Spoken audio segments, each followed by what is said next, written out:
Hi everyone, this is Jim. Welcome to this postmortem of my Blitz game number 590. I had the white pieces and start off with knight f3, intending to go for a Reti, and my opponent goes with d5, which allows me to play the Reti. You can also play knight f6. That's usually the way I respond to knight f3. It's just kind of a waiting move to see how white intends to develop, and that will often lead into an English opening. Okay, but d5, and then I go with g3. And my opponent goes c5. c5 here is a bit of a rare move, although not bad. Again, knight f6 is a move, or just c6 here, setting up a bulwark of pawns against the bishop on g2. So those are all kind of logical ways to play, or bishop g4, putting pressure on the knight, or g6, setting up a fianchetto. But c5, an interesting way to play. So we've got kind of a queen's pawn opening with colors reversed in a way. And I continue this with c4. Looks like the most popular move here is bishop g2. So I'm still just learning the Reti, so I thought c4 would be interesting. And I think it is. This creates a position if black advances with d4. This is like a Benoni with colors reversed. So that could be interesting. I wouldn't read too much into this evaluation of the chess engine. The chess engine doesn't approve of Benoni-type positions, but playing a Benoni a tempo up shouldn't be too bad. But anyway, my opponent didn't go that way. He went with knight f6, and I went ahead and took the pawn here. So now we're getting into English opening territory where black has played an early d5 move, which is often the way I play the English.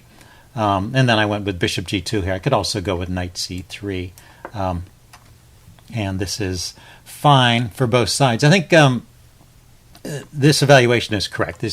These types of positions are probably about even. When white selects this kind of opening like a Reti, he's not trying for any big opening advantage. He's more trying for getting a long game, keeping the pieces on the board, and hopefully getting into positions where he understands more of what's going on than his opponent. And that's sort of the idea of these openings, although I have to say, since I'm new at playing the Reti, that I don't really understand more of what's going on than my opponent. Anyway, let's show how the game goes. e6. The way you get there, of course, is you just play a lot of these games, and eventually you acquire that knowledge.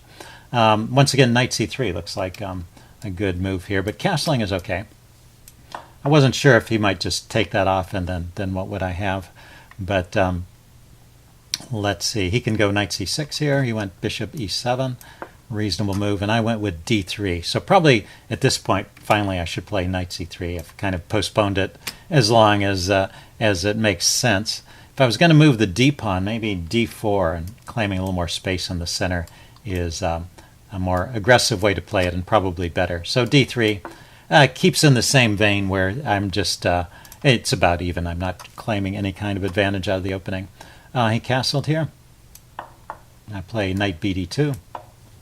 That's still avoiding the trade of knights, keeping the pieces on, and looking out at these squares here, which look interesting for that knight to occupy. Although I was wondering if he could just play b5 here and keep me from hopping into the c4 square. But I still have the the e4 square to go to.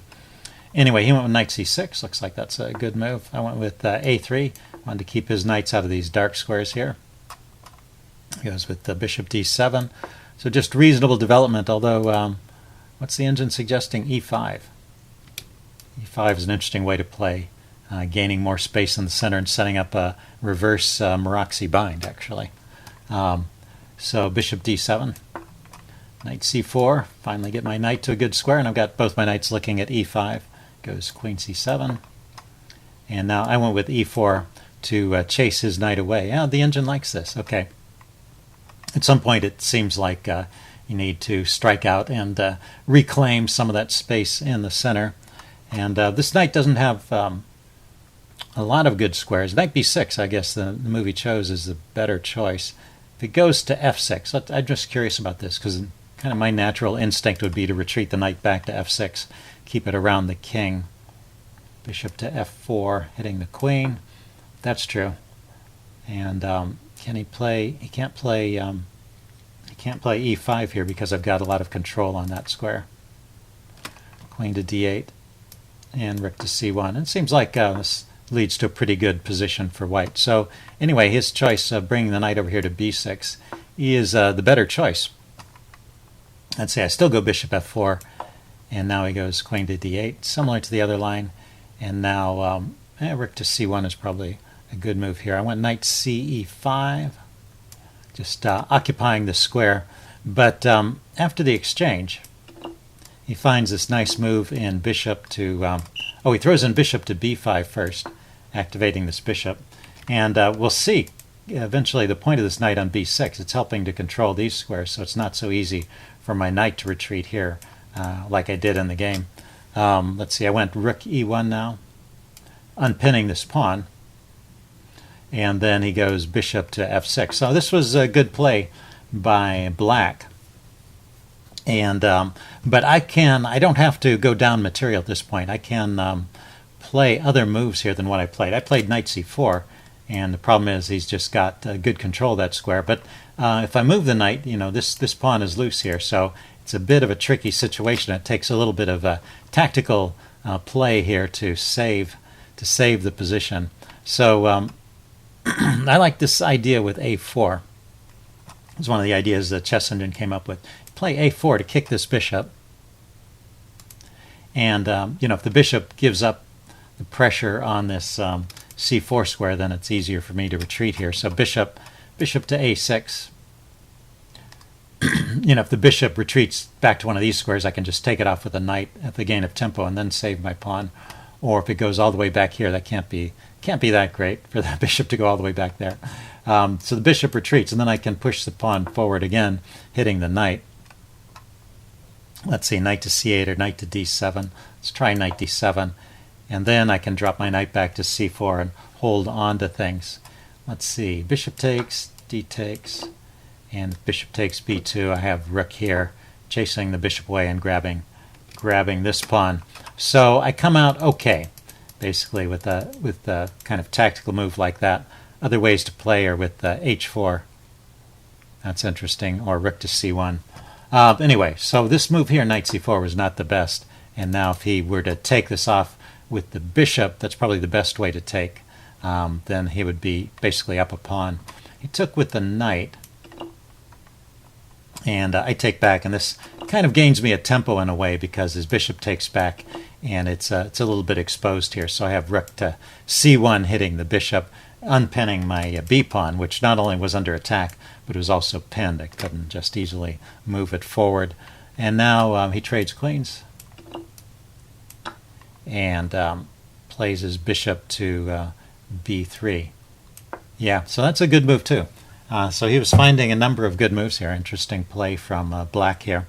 And now my next move, I have to criticize this move. I need to move this rook because it's under attack. I played here defending the pawn, but it's better to go for the counterattack in this case. And play rook to d7. If he takes here, I always have rook to b1 skewering the two bishops. So really this pawn is indirectly defended, and you should notice things like that because it'll make your play much more effective, because the rook on d7, it's just a better square for the rook, controlling the 7th rank, threatening a pawn. It's just more active, and that's the way you want to play chess. So this rook d2 move was needlessly defending the pawn, since I could always play rook b1 if he were to grab the pawn, and it's just not as active a square. So here is where black can really take the advantage with e5 and push me back, and that would be good for black. Instead, he played with c4, cementing this bishop in here, but it sort of restricts the motion of that bishop at the same time, and it gives me the opportunity to play e5. Since he didn't play e5, I can get that move in, gain some space, kick this bishop back to a worse square, and now the bishop needs to move. He needs to play bishop to d8. So I think he played this tactical move, rook f to d8. I think he didn't realize this rook was guarded, because that's a tactic that would work. He can threaten an unguarded piece, and then I either move it away or exchange, and either way he has time to save the bishop. But since my rook is guarded, he just loses a piece. But so he just needed to retreat the bishop here. But I think that's what was going on. I think It's not that he didn't notice his bishop was under attack. It's that he didn't notice that my rook was actually defended. And I didn't notice, if you listen to the audio of the game, I didn't notice that was undefended, or that was defended at first either. It took me a while to realize, oh, I can just take the bishop here. But eventually I figured it out and took the bishop. And so now I'm just a piece up. And he struggles on for a bit. He doesn't play badly, but he's just down a piece at this point. And it's just a piece for a pawn. It's not sufficient. Let's see. Yeah, I went ahead and grabbed another pawn here. Brought his rook out, hitting my bishop. Chases my pieces around a little bit, trying to catch them in awkward squares, but this is all fine for me. I gain a little space for my king and stop his pawns from coming forward, so I control the dark squares here. I have this is a bishop I have that he doesn't have. Gives me a lot of control over the position. He goes rook d7, cancel that. Rook d7, hitting my bishop. Drop my bishop back to f3. Goes rook d3, hitting it, and I bring my king forward. He brings his king over. Let's see, I play bishop e2, harassing the rook. He tries pinning the bishop. Cancel that. He went back first. And let's see, I played bishop to e5, just sitting on this good square, keeping his pawns from coming forward. Now is when he pinned the bishop, but I just moved my king forward to chase the rook away. I'm going to gain a new pawn, another pawn after the rook moves, and he doesn't really have a lot left to hope for in this position, so he resigned at this point. So interesting game. Hope you guys enjoyed this. Leave any comments you have in the section below, and I will see you again soon.